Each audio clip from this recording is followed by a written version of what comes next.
La gestion des déchets est un enjeu très important dans notre société moderne.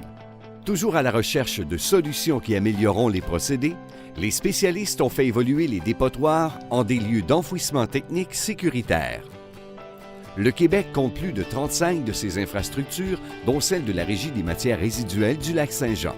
La conception de ces sites est à la fine pointe des technologies utilisées pour l'enfouissement et joint les connaissances d'ingénieurs et de techniciens qui utilisent les meilleures façons qui soient pour diminuer au maximum les risques environnementaux. Dans un lieu d'enfouissement technique, les déchets sont déposés à l'intérieur d'une grande structure étanche appelée cellule d'enfouissement. La construction d'une cellule comporte plusieurs étapes et sa conception permet d'isoler complètement les déchets des eaux souterraines grâce à plusieurs épaisseurs de membranes imperméables.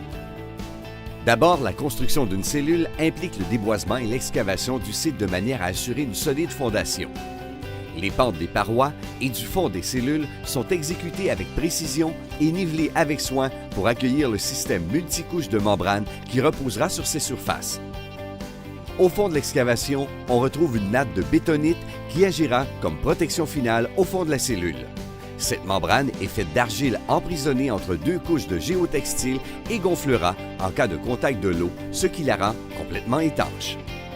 Chaque joint entre les nattes de bétonite sont superposés et liés avec de la poudre de bétonite. Par la suite, une première couche de géomembrane imperméable est déposée.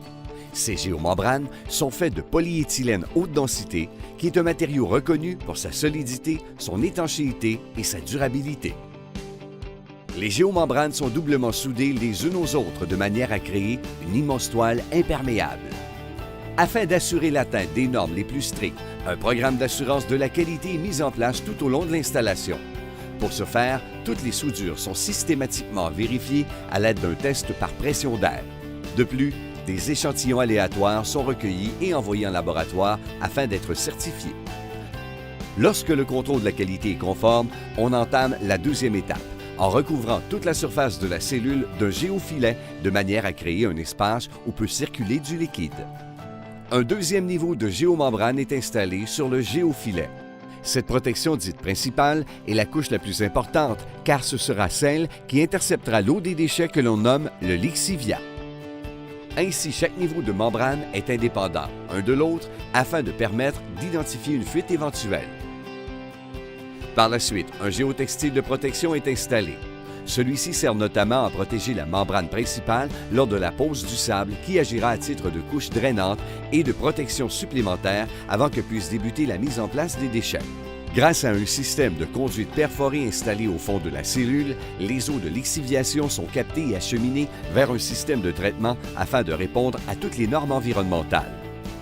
C'est seulement après toutes ces étapes que l'enfouissement des déchets peut commencer de façon hygiénique et sécuritaire.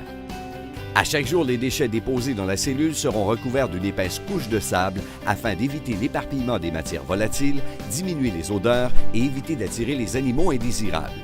Lorsque la cellule aura atteint sa pleine capacité, elle sera recouverte de sable. Cette étape se nomme recouvrement final. À la suite de quoi, une dernière membrane et un couvert végétal sont ajoutés afin de sceller les déchets et l'enfouissement devra se poursuivre dans une nouvelle cellule.